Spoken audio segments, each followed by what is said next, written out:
الرحیم اللہم صلی وسلم علی سیدنا محمد آل محمد علی قدر حبک فیہ۔ جی میرے پیارے بیوی السلام، ٹھیک ہو جی؟ الحمدللہ بابا جی، آپ سنائیں۔ رفاقت بھائی کیا حال ہے، کیسے ہو؟ یہ رفاقت بھائی کراچی سے آئے ہیں جی ماشاءاللہ، محبت لے کے آئے ہیں جی بے شک تو اللہ پاک اس کو جزا عطا فرمائے جی اور اس کی مشکلیں حل فرمائے، اللہ پاک اس کا عشق سلامت رکھے۔ جی بالکل اتنا سفر کر کے آئے ہیں بے شک بے شک تو جی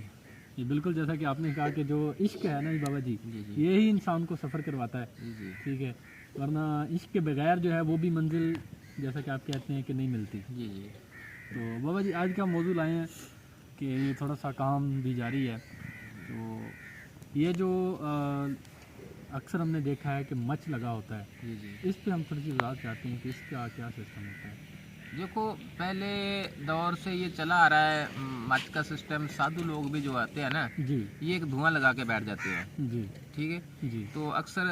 بزرگ فرماتے ہیں کہ تخن دھواں بیٹھ جماتا ولیہ درس پڑھایا، جی کہ مقصد کہ ایسے سادے لوگ ہوتے تھے پہلے، آپ تو جدید دور آ گیا ہے، جی تو سادہ دور ہوتا تھا، دھواں لگا کے مچ لگا کے بیٹھ جانا، جی تو لوگوں نے دوروں دوروں سے آنا چل کے تو بیٹھے نالے گفتگو کرنی، کلمہ کلام کرنا، تبلیغ کا سسٹم چلانا، جی تو اس کے بعد پھر کوئی ضروریات کی شے جو ہے چائے بن جاتی، کھانا بن جاتا، جی مقصد کہ اس کا استعمال ہوتا ہے۔ جی تو دوسرا جو اصل نسبت جو ہے نا مولا کائنات یاری سرکار سے یہ چلتی ہے، میرے آقا مصطفیٰ صلی اللہ علیہ وسلم سے چلتی ہے، جی تو پہلے بھی میرا خیال ہے میں بتا چکا ہوں، جی شاید آپ کو یاد نہیں۔ جی تو میرے آقا مصطفیٰ صلی اللہ علیہ وسلم بکریاں لے کے گئے باہر، کیونکہ وہ سرائے علاقہ تھا، جی وہ کھلا علاقہ تھا، جی تو مولا کے نا یاری سرکار اس وقت بچے تھے، چھوٹے تھے، جی تو سردی کا موسم تھا، آقا مصطفیٰ صلی اللہ علیہ وسلم نے ایسے روڑے لگائے کہ آگ باہر نہ جائے، جی تو جیسے ہم یہ لگا لیتے ہیں ایسے جی چورس بنا لیتے ہیں جی تاکہ آگ اور انگارے جو ہے نا باہر نہ جائیں، جی تو آگ جلا کے تو ادھر بٹھا دیا، جی تو آپ بکریوں کے پیچھے چلے گئے، بکریاں دور چلی گئی تھی، جی تو جب واپس آئے تو مولا علی علیہ السلام انگاروں کے ساتھ کھر رہے تھے، تو وہ انگارے جو تھے نا پھول بن چکے تھے، ہاتھ جلنے کے بجائے انگارے پھول بن چکے تھے، جی تو آقا مصطفیٰ صلی اللہ علیہ وسلم نے فرمایا کہ اے علی آج تیرے ہاتھ ان انگاروں سے مس ہو گئے ہیں، جی تو آج سے یہ خاک شفا ہو گئی ہے، جی تو اس کو جو نسبت سے اگر کوئی چٹکی بھی اس کی خاک کی جو کھا لے گا نا جی تو وہ بھی شفا پائے گا، جی بے شک تو بشرطیہ کہ مچ اس نسبت سے روشن کیا جائے محبت سے جی بے شک کہ پاک اور صاف ہو کر، جی ٹھیک ہے، جی تو پاک اور صاف کا مقصد یہ ہے، درویش کا یہ ہوتا ہے کہ تمام غیبت سے، بہتان سے، بے حیائیوں سے اور حسد سے، تکبر سے، ان لالچ سے، مقصد تمام جتنا بھی یہ کفر ہے اس سے نا وہ پاک ہو، جی بے شک تو تارک دنیا ہوتا ہے، درویش جو ہوتا ہے نا وہ تارک دنیا ہوتا ہے، جی جی تو اس کا نفس کے ساتھ جہاد ہوتا ہے، جی بے شک ٹھیک ہے، جی تو جسے جہاد اکبر کہتے ہیں، جی تو جہاد اکبر کے بعد ہی جہاد اصغر ہے، جس نے جہاد اکبر نہیں کیا وہ جہاد اصغر کی طرف نہیں جا نہیں سکتا، جا سکتا بے شک ٹھیک ہے، جی بابا جی جیسا کہ آپ نے کہا کہ پاکی، تو اگر ہم دیکھیں تو اس طرح کو تو پاکی کی بھی جو ہے وہ کئی اقسام بنتی ہیں کہ ایک انسان کا پاک ہونا۔ بیٹا انسان پاک تب ہوتا ہے جیسے میرے سلطان بو فرماتے ہیں کہ پاک کدے پلیت نہیں ہوندے پاویں رہن وچ مسیتی ہو، جی پلیت کدے پاک نہیں، پاک کدے پلیت نہیں ہوندے پاویں رہن وچ پلیتی ہو، جی تو پلیت کدے پاک نہیں ہوئے پاویں رہن وچ مسیتی ہو، ٹھیک ہے، بے شک تو یہ سلسلہ چلتا آ رہا ہے، جی تو یہ ایک تو صفائی ظاہر کی ہے وجود کی، جی تاکہ سب بھائی بھائی آپس میں ایک دوسرے کے ساتھ بیٹھیں، کوئی سمیل نہ آئے، مقصد کوئی نفرت نہ کرے، جی صاف ستھرا رہنا، جی اپنے آپ کو صاف رکھنا۔ صاف ستھرا رہنا، جی یہ بھی ایک بڑا صفائی نصف ایمان ہے، جی بے شک مگر جو اللہ تعالیٰ کی ذات پاک نے جو صفائی مانگی ہے نا جی وہ قلب کی مانگی ہے، جی بے شک ٹھیک ہے، بے شک کیونکہ اللہ کا تعلق جو ہے نا میرے وحدہ لا شریک کا جو تعلق ہے وہ قلب کے ساتھ ہے، جسم کے ساتھ نہیں ہے، جی بے شک جسم کے ساتھ ظاہری جو دنیاوی ہے اس کا تعلق ہے، جی ٹھیک ہے، جی بے تو اس لیے قلب کا پاک ہونا، صاف ہونا بہت ضروری ہے اگر آپ نے اللہ کا قرب حاصل کرنا ہے، شک جی بے شک تو اگر آپ نے دنیا حاصل کرنی ہے تو پھر آپ کو ظاہر کی صفائی جو ہے ضروری ہے، جی بے شک بے شک تو اکثر آپ نے دیکھا ہوگا کہ سادھو لوگ ایسے میلے کے چہلے ہوتے ہیں، جی تو بالکل ایک نور الہدا میں ایک چھوٹی سی صورت ہے، اس کا ترجمہ ہے جی کہ اللہ پاک فرماتا ہے کہ جو میرے بندے ہوتے ہیں وہ اوپر سے میلے کے چہلے ہوتے ہیں مگر اندر سے وہ पाक होते पाक हैं। होते हैं जी बेशक बिस्तर उनका रोड़ा का होता है, छत उनकी आसमान होती है, सेन उनका ज़मीन होता है। जी तो वो रड़े मैदान में बैठे होते हैं, जी बेशक ठीक है, बेशक। तो उनको दुनिया से कोई ताल्लुक नहीं होता। जी बिल्कुल तो एक तबे रसूल पे फ़कीर चलता है जिसको सालक कहते हैं, जी ठीक है, जी तो वो पाक साफ ज़ाहरी तौर पे भी रहता है और बातन में भी रहता है, जी बेशक ठीक है, कल्ब की सफाई भी करता रखता है और वजूद की सफाई भी रखता है, क्योंकि उसका ताल्लुक होता है तबलीग के साथ, तबलीग के साथ जी ठीक बेशक है, जी कि लोगों को नज़दीक करना, जी मोहब्बत करना, प्यार करना, जी उस मेरे आके मुस्तफ़ा सल्लल्लाहु अलैहि वसल्लम के तबे रसूल को जी जिंदा रखना, जी बेशक ठीक है। बेशक तो इसलिए बेटा सफाई निस्फ़ ईमान है, सिर्फ यही वजूद की नहीं, जी कल्ब की कल्ब। सफाई जो है वो मुकम्मल ईमान भी है और इश्क भी है, जी बेशक बेशक वरना मंजिल नहीं है। मंजिल में बेशक। अभी जैसा कि आपने कहा कि कल्ब की सफाई ज़रूरी है, तो अगर हम दिल में किसी के लिए नफरत रखते हैं तो वो बुग़्ज़ है ना, जी तो बुग़्ज़ वाला बंदा कभी पाक नहीं हो सकता, जी बेशक बेशक क्योंकि जब तुम उस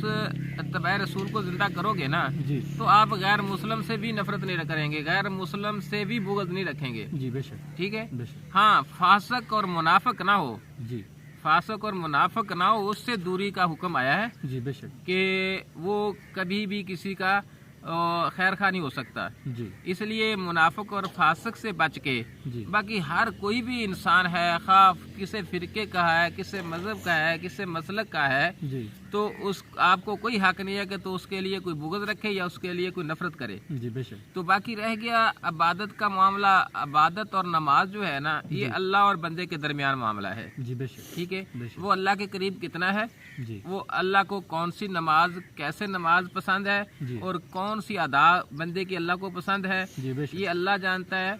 और बंदा जानता है बेशक कि वो किस नीयत से नमाज पढ़ रहा है। जी तो ये मामला तो अल्लाह और बंदे के दरमियान है। अगर तीसरा बंदा इसमें कोई मुदाखलत करता है तो वो खुद खसारे में जाता है। जी बेशक तो इसलिए नमाज का मामला जो है वो बंदे और अल्लाह के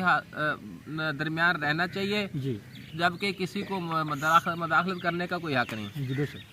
अगर इख्तलाफात करना है, मुदाखलत करना है, तो वो जिसके लिए हमें हुक्म आया है जी कि कुफर से बचना है, जी बेशक ठीक है। जी जो हमेशा हम कहते आए हैं कि 6वां कलमा रद्द कुफर में जाएं ताकि आपको पता चल जाए जी कि हमारा असल कलमा क्या है। जी बेशक तो वहाँ यही पाकी आई है कि अल्लाह मैं बेजार हूँ, तौबा करता हूँ शिरक से, कुफर से, झूठ से, गिबत से, बिदत से, चुगली से, बेहयाइयों से और बोहतान से और तमाम गुनाहों से। गुनाहों से बेशक अल्लाह मैं इसको रद्द करता हूँ, छोड़ता हूँ। जी फिर कहता है कुल वसलम तो अकुलू कि मैंने सलाम कबूल किया, जी ला इलाहा इल्लल्लाह मुहम्मद रसूलुल्लाह सल्लल्लाहु अलैहि वसल्लम, जी बेशक ठीक है जी। जी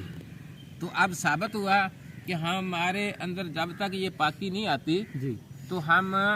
मुसलमान कहलाने के भी हकदार नहीं जी है, बेशक क्योंकि हमने कलमा पढ़ा और पढ़कर मुनाफिक हो गए, जी अनकारी हो गए, जी क्योंकि वो अनकारी है ना साफ साफ के। उधर तो अल्लाह से वादा किया जी कि मैं ये काम नहीं करूंगा, मैं छोड़ दूंगा, जी बेशक तो और मैं सलाम कबूल करता हूँ, जी तो फिर भी तू झूठ भी बोलता है और हसद तकब्बर भी करता है, बेहयाई भी करता है और बिला वजह किसी पे बोहतान भी लगाता है। जी बेशक तो यार हर बंदे की एक अपनी ज़िंदगी है। जी हाँ, अगर वो मुसलमान कहलाता है, उसके काम मुसलमानों वाले नहीं है, जी तो आपका हक है कि भाई ये हमारा कलमा नहीं है, जी बेशक क्योंकि जब तक हर मुसलमान ये कदम नहीं उठाएगा, जी ये बोलबाला नहीं करेगा, तो हमारा सलाम जिंदा नहीं होगा, जी बेशक ठीक है। बेशक सलाम जिंदा होता है हर करबला के बाद। जी बेशक तो इससे साबित हुआ कि करबला जो है ये क़यामत तक चलता रहेगा, चलता रहेगा बेशक क्योंकि जजीद पैदा होते रहेंगे, जी वो अपना किरदार अदा करते रहेंगे जी और हुसैनियत कुर्बानियाँ देते रहेंगे, जहाद करते रहेंगे जी। और शहादतें पाते रहेंगे। बेशक बेशक तो इसलिए ये जंग जो है ना क़यामत तक चलेगी। जी बेशक तो हर मुसलमान मोमन मुसलमान का फ़र्ज़ है कि इस जबर और जुल्म और जज़ियत फ़रौनियत के ख़िलाफ़ आवाज़ उठाए जी और कदम बढ़ाए, जी बेशक ताकि आप भी उनमें से जो मोमन हैं जी और हकीकी जो आशिक लोग मुसलमान लोग हैं वही ये जहाद करते हैं। जी बेशक तो बहरहाल जहाद भी वो करता है, हुसैनियत में वो होता है जिसका नसीब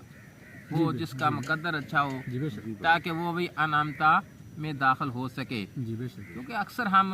5 वक्त यही अनामता का रट्टा लगाया कि अल्लाह मुझे अनामता अता फरमा के वो लोग जिन पे तूने नाम बख्शा उसके रास्ते पर चला। जी बेशक तो वो उसकी तलाश तो करनी होगी ना कि अनामता वाले लोग कौन कौन है, है बेशक बेशक ठीक है। जी तो जब तक हम उसकी पहचान ही नहीं करेंगे तो हम कैसे सफ़र तय करेंगे। जी तो हम तो बस एक ही इख्तलाफात है, नमाज नहीं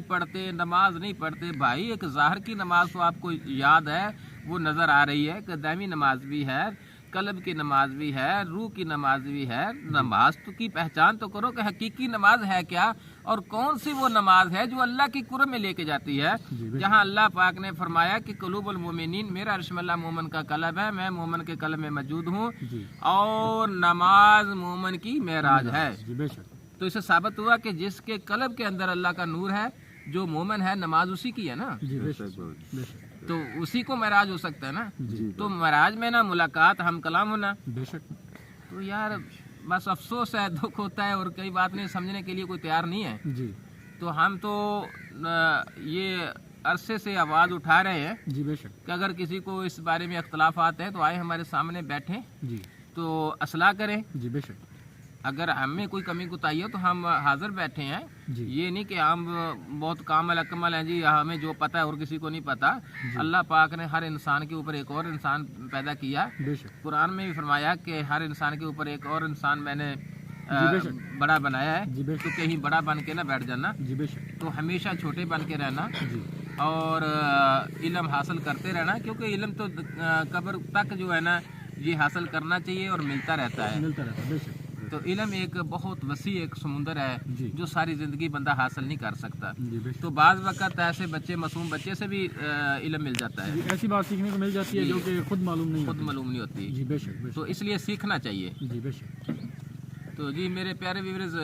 आज के लिए इजाज़त देते हैं, मिलते हैं अगले विला के साथ। अस्सलाम वालेकुम।